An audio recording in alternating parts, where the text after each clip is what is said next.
Hello everyone and welcome to the Deeply Renegade podcast. My name is Molly, also known as the Deeply Renegade, and I'd like to welcome you guys to episode 237.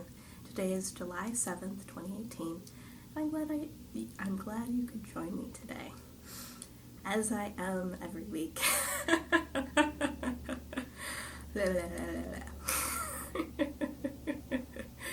What would it be? I always have to laugh a little bit because I think I use a different voice when I say that intro, and then it just then I'm back to normal. So, not too crazy today. We're even doing like some knitting today. It's maybe a little bit silly, but I'm trying. On top of my knitting theme shirt.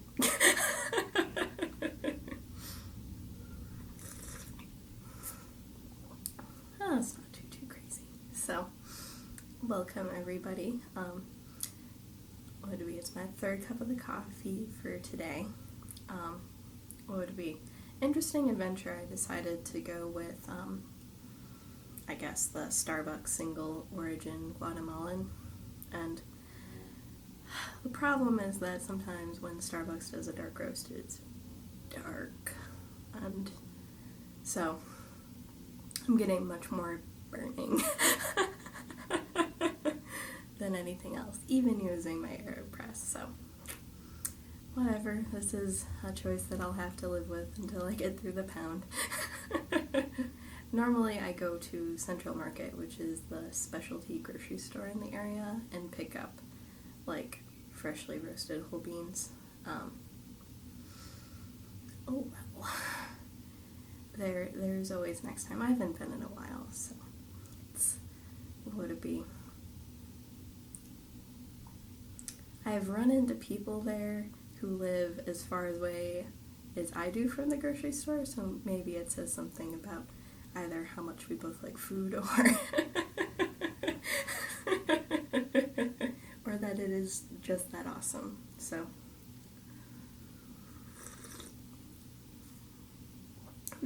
whatever. So,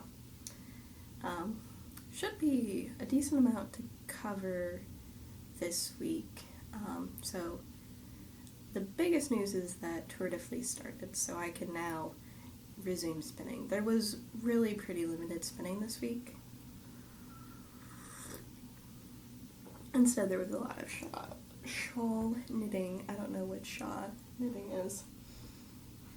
Whatever, we'll just put this down on my effective little end table thing. It did really spill on me one time. So, the AC's on, but it hasn't been on for that long. I put the kettle on when I turned the AC on. So I did end up doing a dyeing adventure, which may have resulted in some shenanigans. I'm not entirely sure. But I realized that I wasn't wearing the sweater, and in fact it still had its tag on from SSK 2017, which was about a year ago. So no fault of the dyer. I just I thought I was picking a gray color, and it turned out to be more of a pastel blue-purple. So I decided to make it darker. And I think if I was to do this again, what I would do is have a slightly different order of operations. But you can tell here what sort of went down. So you can see the splotchiness. And yeah, you can see it on the back. So this is Superwash Merino. It is, I think, a base that Mustache doesn't carry anymore, but it was a sort of light fingering, sort of like Fulmisa yarn, and I knit Melski's Halalea in it, but I seldom ever wore it, and I don't know whether or not dyeing improved all of the things that I had issues with. And what would it be? I might be able to, like, I did knit this while I was podcasting and that sort of thing. So, what I did first was I set up some water with a pretty decent amount of citric acid, room temperature water, mix. And then I added some of my blue dye from my stash of Wilton's gel, and then mix until everything was good. And then I put this sweater in. I might have wet the sweater first and then put it in. So the thought process being that I could get much more even color control if I was keeping everything room temperature. So I was able to exhaust the first round of blue, and I'm like, okay, actually I do want a darker color, so then I ended up grabbing my black. And black's a hard one. Black is generally made up of two different, or what would it be? A lot of black is made up of like a red and a green. And I don't think the camera really shows, but the places that are much more black than this are very green-black. So, and then I have, I think, a little bit of craziness. So, so mix, and then I put the sweater back in again. And apparently I didn't end up mixing it enough, so there was some gel that had sort of pooled in the bottom, and whatever part of my sweater was low in my tub ended up taking a lot more of the dye than the other parts. And then I did eventually end up exhausting this, and then I threw it in the microwave for 4 minutes or something. So I wrapped it all up in plastic wrap and then threw it in the microwave for a couple rounds since I had already done the acid step. So I'm really loving the purple shades of this. I am a little bit less excited about the giant black splotches. It still is pretty tonal, which is cool. But it's just a little bit funny, but you can still see the cool stitch pattern and all the nice little details.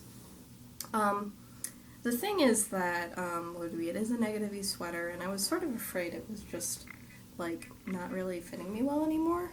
I had sort of interpolated, I think, between the small and the large size, I'm not sure. With various parts of it. But the deal is that it is a very wide, deep V-neck, and so then occasionally the girls pop out. I was wearing a V-neck t-shirt, and it did actually look pretty good with that. So I took a picture, put it up on Instagram. Honestly, I probably need to get a better one where someone's actually taking a photo of me. But it was an adventure. It was worth trying. This is definitely a much better color for me. I think what I was aiming for was more navy, but purple's pretty cool too. So I was wondering whether or not I wanted to give it away or not. Obviously it is a little bit funny, but such is life. So for some reason when I take photos of this on Instagram, the splotchiness was totally not coming through at all. So it's like, it's so pretty. So that was my dyeing adventure. So I did some of that, I think, Saturday night, and then I did the black round, I think, Sunday. And because I had the citric acid already in the water, a lot of the pink ended up crashing out. So I turned my fingernails, magenta. Apparently, the Dear Sweet Love Bowl, I apparently screwed up a little bit when I was opening up my thing of black Wiltons and had accidentally smeared some on the kitchen sink. And since it's black, it didn't really show. So my husband apparently got some in his hands and got it on his face. So people are like, what happened? Because they thought he had gotten into a fight. So be careful with your black dye, kids.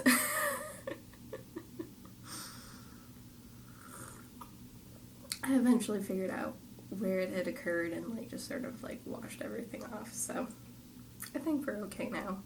I'm not sure whether or not I've entirely de-pinked the bin I ended up doing this in. So if I was to do this again, what I would probably, or the procedure I would end up using is water plus dye, insert garment, soak, soak, soak. Then when I felt like I had gone what I wanted from it, add acid to that bath, mix, mix, mix, and then put the sweater back in. And I think that would have probably resulted in the most even color uptake, and then I would have still done the microwave thing. Such is life. So it was a little silly adding the acid, because the acid makes this process faster. So it was probably silly to have acid in there. I was, so acid plus heat will make it go faster. And I did end up rinsing a decent amount of green out of it, so the green was what didn't end up binding very well after it was all done. So, such is life. So, it's still wearable. I'll figure out if I end up wearing it more now that it's a more suitable color for me.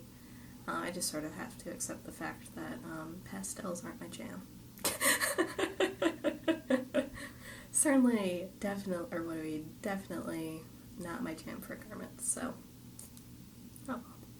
It's not like I normally gravitate towards pastel yarn anyways, so I was trying to be outside my color zone, and I was outside in the cold.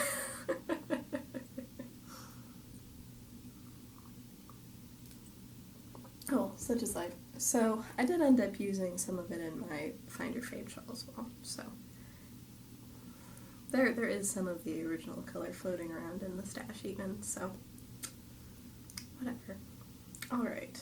I also started a new project this week, and this has been my carry-around project for the past few days, and I have managed to actually make some pretty decent progress. So this is a Pens Croix FX sock in the Clover colorway, which sort of has a hand-spun Mara look to it, which I think is really pretty. So it sort of has this like rainbowiness to it that I like. I think my lights are a little bit off position for giving you guys a close-up, but you can get a decent sense here. I'm just doing my default vanilla sock, which is a 2x1 rib, because I really like when you cuff it, how that looks. And I'm not entirely sure what I'm in for. This is supposed to be a size 14 men's sock. I've never done that before, so I'm trying to decide what to do. I think everything is plenty stretchy, so I think everything's good. Oh. So I don't necessarily want to accidentally make like too long a cuff, so I think I'm about 4.5 inches now on this guy, so I don't know whether or not I make a normal length cuff and call it close enough or something else. I'll also like account for like the heel flap in there too, so I'll probably just make the 3-inch heel flap and call it good, because that seems to work with most of the men's socks I've made so far. So this is a commission knit. I'm glad it's been going pretty quickly. I managed to get a decent amount done when we were watching The Lion King on Sunday, so we ended up going to the Broadway live show in Dallas, which was really cool. I might have spent as much time fixing the mistakes as the show went on for, so perhaps that wasn't the best plan, but everything's pretty good now. And I ended up fixing some other mistakes that I had found. See, there's still some left in here, so whatever. At this point, there's nothing wrong with the front. At this point, it's just like, oh, I missed that purl, which will end up being a knit on the inside, so I have to fix that one too. So it's not like it's too crazy in the grand scheme of things. It's just takes time. So would be I could just do it on the podcast, because whatever. So what I end up doing is and really this ends up not being a very big deal at all. It was actually a little bit easier to do it because I ended up pulling out my signatures to do like the yarn management of bringing it back up to the point, but oftentimes you can just do it with the needles you're working with at the same time. So it'd be like, I have missed a rib, which was fine. Normally I can knit rib in the dark, but since this is a more sport weight yarn than a fingering weight yarn, the texture is enough different that it's a little bit challenging. It is, so it'd be the case where now I'm lined up on the stitch I want to drop down to, and so then what I'll do is I'll just take it off the needle, and then I am working it down. So I don't even know if this is, maybe I could do it this way and then you guys could actually see. So what I'm doing here is pulling out the stitches as I go, dropping down to the point where I ended up making my mistake. And like, it's sort of a bit of a hairy yarn. It's a washable wool, 75% nylon.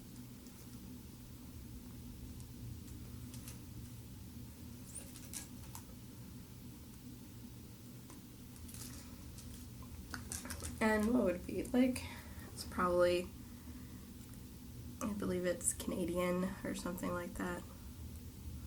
So, because it's a little bit sticky, then it does take actually a little bit of force to get it to break free, for lack of a better word. And then apparently I still have more to go. So I am dropping down to the row that I ended up making the mistake on, and I'm dropping signatures, so full of nonsense. And almost there. So then I'm just using like one finger to hold like the other end of the strand, and then I'm tugging the sock with the other hand in order to get down to this point, which I'm almost to.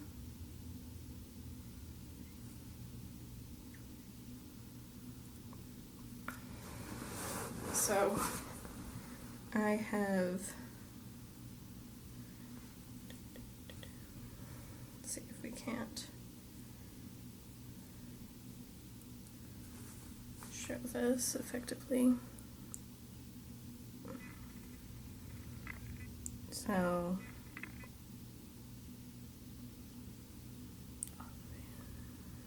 yeah, whatever, it's not zooming properly. So I've made it down to the stitch that is backwards, and sort of gently zhuzhing everything apart, and then I will pull the one that's backwards out and grab it back on the needle again. So just try to make sure that I got everything apart. I could use my other needle. So now that this one's just a little bit sticky. Okay, so now I have captured the stitch on the needle, and then I have my nylon run here of just the one little column of stitches. And so now what I can do is I use the same needle to pick up so now I'm using the same needle to pick up the yarn and the stitch behind it, and then I can use my other needle to flip it back up again. So, and then I just sort of use that procedure the rest of the way up, where I pick the yarn that's the next column, and then I flip it over with the other needle.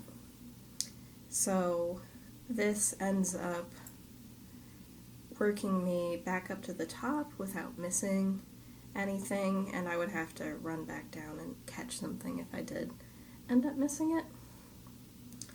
And I don't know why it is that would be, because I'm not normally one to mess up my 2x1 rib, but apparently that's where I am right now. So, I guess too much knitting in the dark and not paying attention to what's going on, but it's a little bit easier, I think, actually, with 2x2 than 2x1.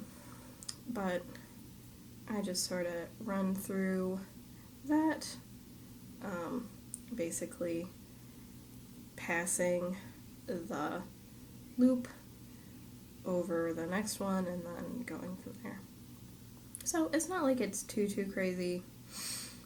I find it to be pretty valuable in patterns that you can get away with it on. It is much more challenging to do the same thing with lace. It is much more challenging to do this if you end up having really long traveling cables. So with cables, when you're repairing it, you have to select, like if you miscrossed a cable, like you're going to have to go down that whole entire column of cables to fix it. And if you have like an X and then another X and another X, side to side to side, that all starts becoming the scope of how much you have to drop at once. When we're talking ribbing, it can be one column at a time, and so it's a lot easier to get your practice in that way. But much more challenging if there are decreases or increases in the way. That's what I'm trying to get at. So now everything is remounted again, and my whole rib column is back to normal again. But it's just like a really handy thing to be able to do.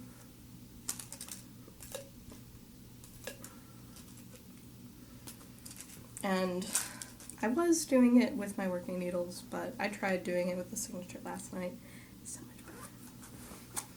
So, this is how much of the first ball I've used, and then I have 2 more balls. So I know that Pams ends up running a bit shorter on yardage. So this is 166. This is 166 yards per skein of 50 grams. And so that's definitely on the more sporty end of things. So we're talking, 320 plus, so we're talking 326 yards per 100 grams. So it's not fingering. I am knitting this on my zeros though, and seem to like, it's a decent fabric. It, like, what would be, I can't use my computer as a shelf, but I can use my hand as a shelf. So it is standing up on its own and going back into the original shape, but I think that just makes it pretty tough. So, not too crazy, and it has been nice carry around knitting to do. So, part of that trouble is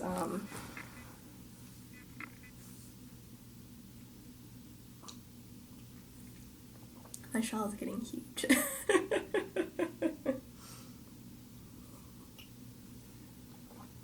Which was the plan all along, so not too bad. So the shawl is Exploration Station. It is a Stephen West pattern, and I am knitting it out of Zauberglockchen and Madeline Tosh Merino Light. So the Zauberglockchen, the base is called Twizzle Merino Light, or something like that.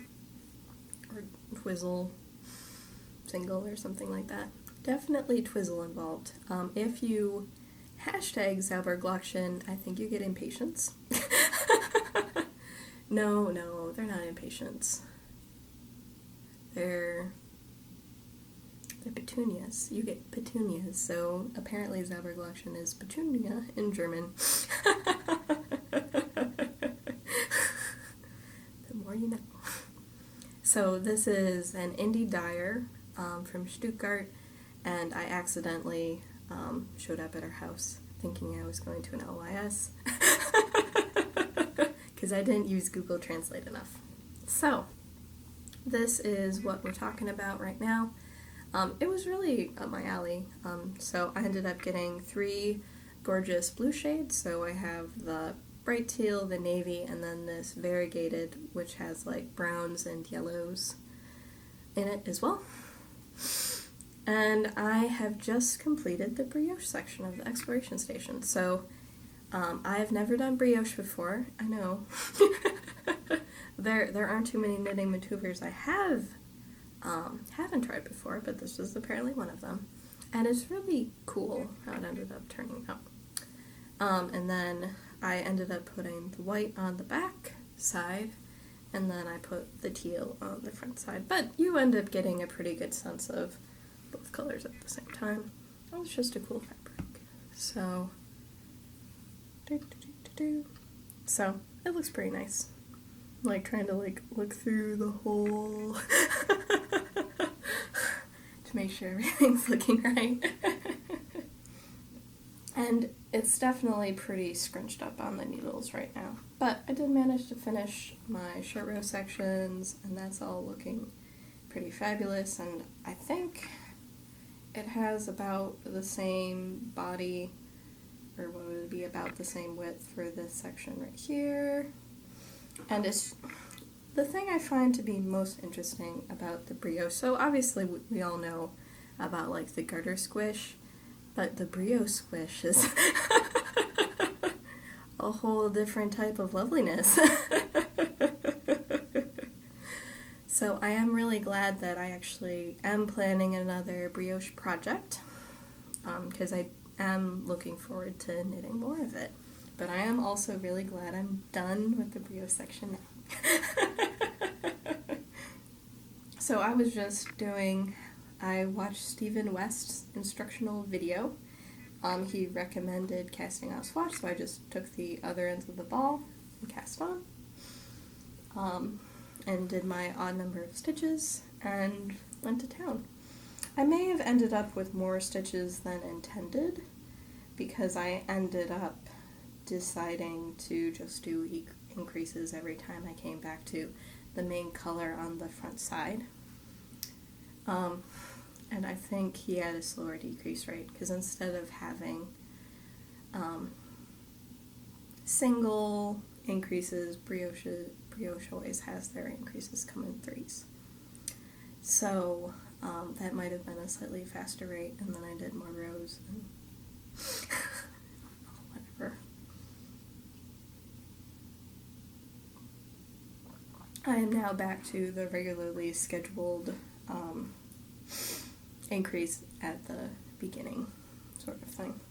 And so I don't think it'll be too crazy, and it may not have been totally wackadoodle. See, the odd thing is whether or not column-wise it ends up adding more like, what is it? You do pass with the first color, then you take that same side and you do a pass with the second color, and it is a mixture of knitting and slipping,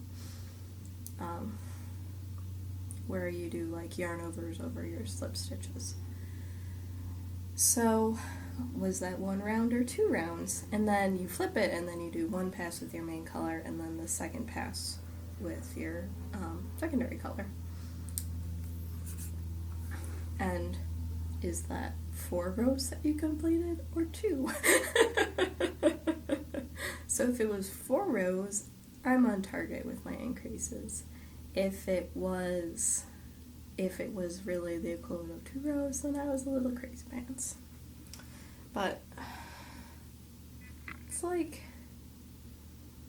doesn't seem like it's flaring in comparison to the rest. So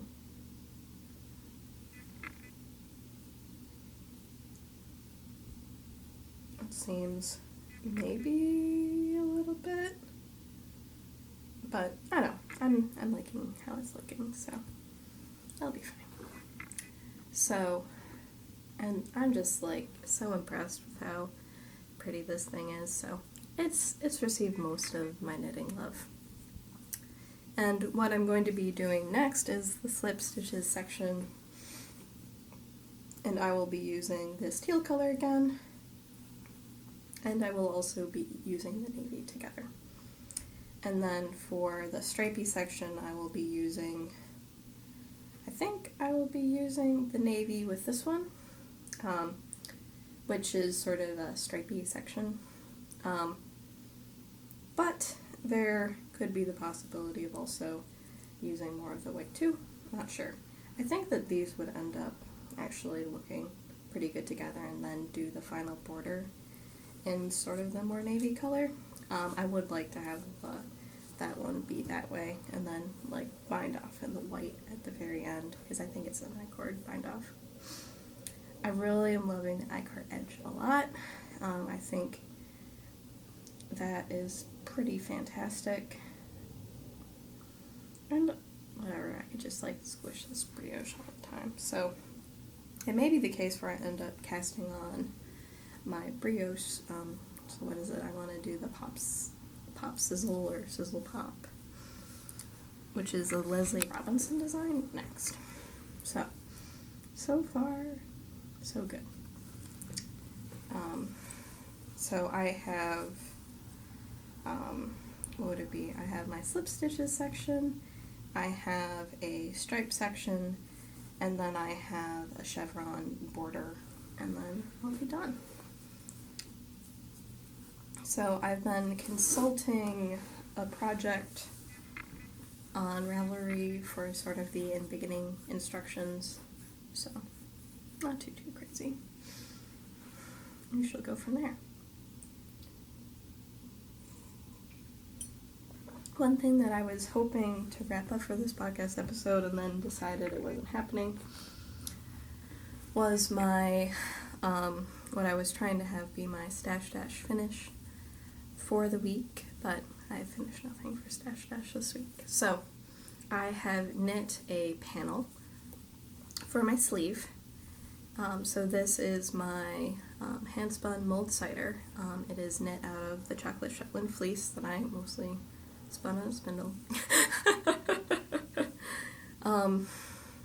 And it is a cable ply, probably Aran to chunky yarn. So it's not super duper pleasant to work with in the summer, but that's what Stash Dash is for. So I made my panel, so measure my gauge, figure out how many stitches I needed to add, accommodated for the ribbing, and now the next thing is to sew this guy in. And I already sewed in one already. I'll just take that needle and stab it there. So it is not totally invisible. You can see where I put this panel in, and I probably want to actually re-seam this panel. Alas. I didn't use stitch markers to try to ease it in properly because it was like a little bit off. Not like a lot off, but it became more obvious towards the end that it wasn't really working right. So I may need to take out my first seam and try that one again, which is sort of why I stalled out on it a little bit. But so I have seamed this on, and you can pretty clearly see the creases because what would it be? Mattress stitch isn't totally invisible when you're dealing with purl. But like the fabrics do meld into each other really nicely, but sort of the tendency of purl rolling I think just results in a more obvious seam. But this is quite a bit larger, and I did end up deciding to go with having the purl side out. So there's quite a lot more ease in this sweater, and it's much closer to the right size, so hopefully this is going to work better on the sweater, because the armholes are pretty big on it, and the reason why it was constricted was because my sleeve was too small. So I don't know if I'd picked the wrong, I don't know what decision I had made when I had initially knit the sweater. It was like, oh, my ideal sleeve measurement is 9 inches, and not for a coat. So I have gone through the sweater, fixed up any places that were a little bit goofy from ripping things out, because I was unraveling things in my effort to get the sleeves out. And I have one more panel to seam in. And so I have the other sleeve here, and so everything should go together pretty nicely. I might need to pull some more yarn for seaming purposes. But yeah, shouldn't be too much more left to go, but I decided I wasn't going to be working on it today. So it wasn't going to be done for today. So there was no point in delaying podcasting in order to finish this. So it'll be worth close to 1,500 yards for Stash Dash. I ended up using about 40 more grams of my remaining balls, so I started off with 80, I believe. So, and this is my remaining yarn from the sweater, aside from a couple of samples I played with. So really I ended up doing pretty good in terms of using up all the yarn and that sort of thing. And everything seems to be laying pretty nicely. Only thing about working with the sweater is probably just making sure I pull it down a little bit over my backside, so not too crazy. In some ways, maybe it would have been nice to have another button, but another button would have impeded my movement, so we're going to go with it. Shouldn't be too much more, so almost there. I'll have to pull some of this yarn for seaming, because it seems like the tails are a little bit off right now. Whatever, such is life. So, or I think I took the tail from the other sleeve or something like that. I'm not sure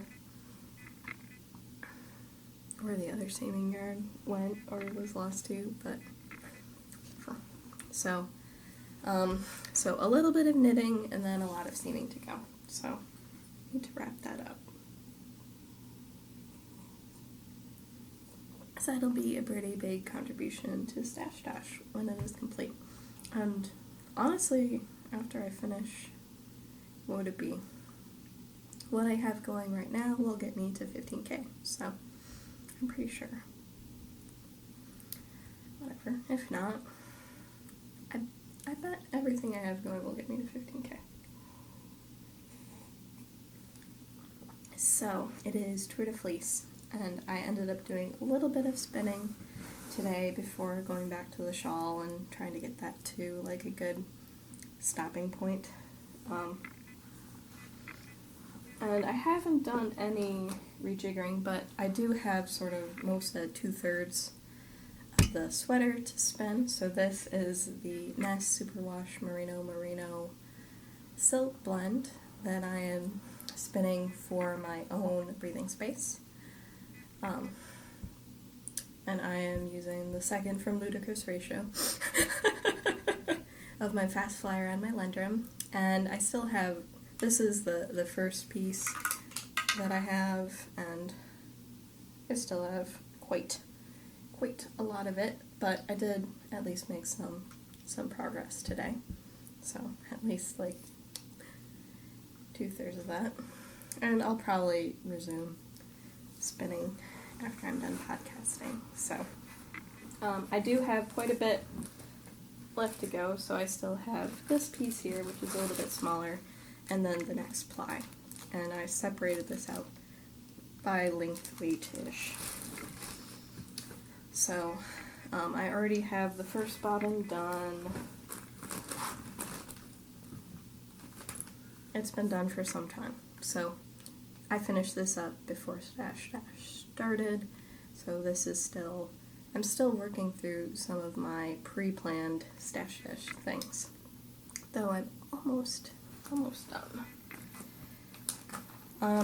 What will be going on next is this blue fiber that I ended up pulling off my hackle, which is a combination of,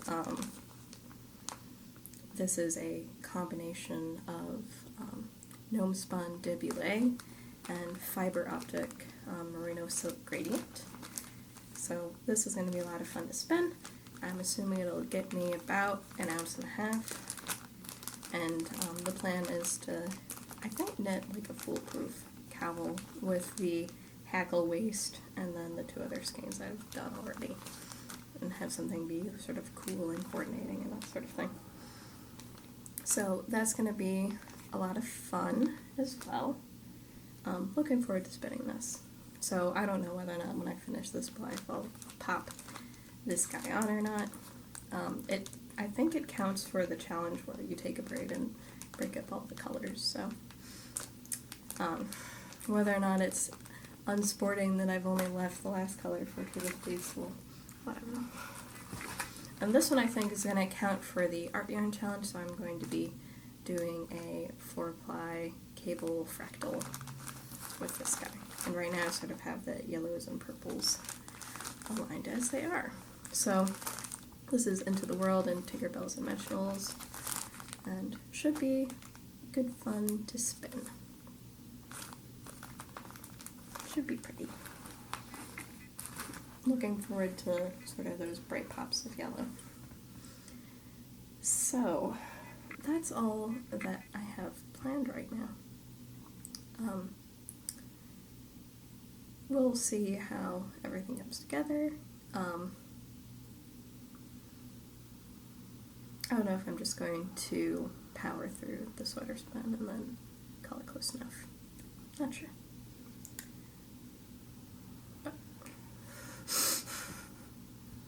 it is, I think that it is a reasonable amount of spinning to do. I'm thinking about my normal pace of spinning, so I think it's okay. I don't know. I haven't been spinning much this week, so such is life. But it is true of least now, so I will probably resume my normal amount of spinning now that I'm not in danger of spinning up all my projects before it started, because I swore it started on... It's just funny because I swore it started on the 1st, but really it's today. In the past it's even like started in June, so I'm not entirely sure how they plan these things.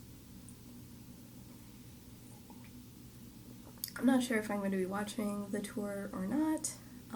It is a possibility because we do have YouTube TV. So we'll see how things come together with that.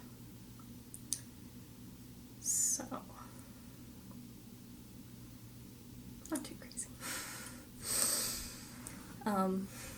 And I'm still not quite there with the sweater project. Everything's ready to go. I'm just not quite ready to go yet. My primary question, or my primary thing that I've been puzzling over is whether or not after knitting the exploration station, if I just want to start another shawl. I definitely have quite a lot of shawl kits that I've put together over the past few years, so it would be nice to maybe start digging into those. So I have my Crosswinds kit, I have my crazy hedgehog I bought not too long ago, I have my DFW and Nara thing I put together, and then I have my SSK on the Spice Market. I've seen some really pretty on the Spice Markets on Instagram, and it's making me want to cast on the Spice Market soon. And what I've done with that is probably a little bit different than my normal. So I got the bright main color, and then I got shades of sand for all of the contrast colors, and I just think this is like perfect beach shawl sorts of things, because all of the sand colors are named after beaches. So sort of where what I'm leaning to that. Though I did have so much fun with that brioche, I could start my hand-spun brioche project too. And I've seen some really pretty versions of those colorways done up. Hopkins Studio actually did a weaving project where she had the variegated as the warp and then the purple as the weft. But I don't own a loom. But, oh my gosh, she did a great job. Emily was... It was very gorgeous. So, I'm not sure. But I don't know whether or not it, like, lets off a little bit of the stash pressure that I'm feeling recently. Whatever. I do have some empty spots, which is actually where I've been keeping my spin the bin fibers, so I don't know.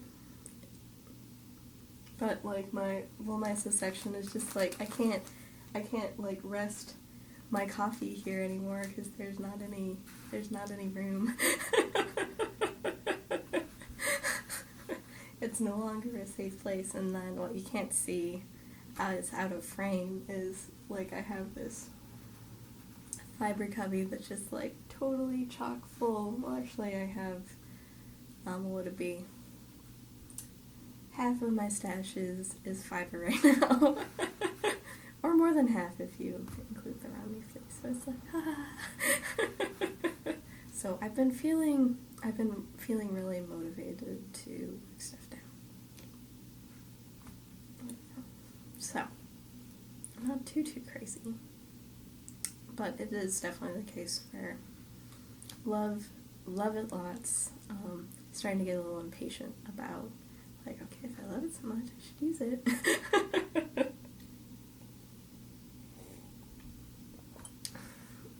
Right. I figure you guys totally understand. So that is, I think that's everything that I wanted to talk about.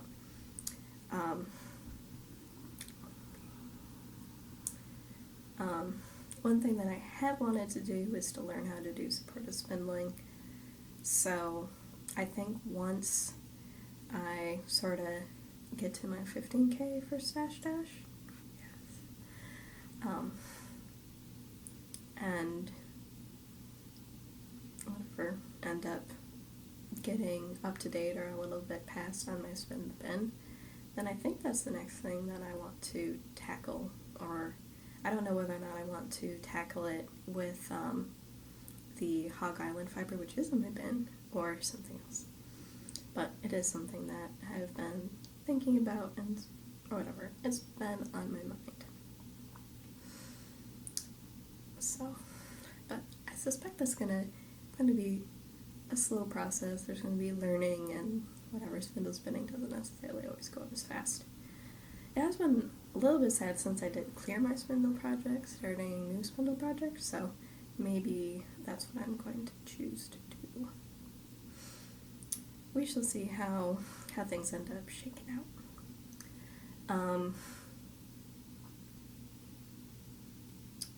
In terms of schedule, I will not be recording the last week in July, unless something sort of surprising ends up happening, so that's going to be the 28th. But I should have a normal schedule for whatever, the 14th and the 21st. It always makes me happy when I'm in the months where things are lining up on 7. You can use your multiplication tables to know what the next dates are going to be. It was like, that's been burned in my brain.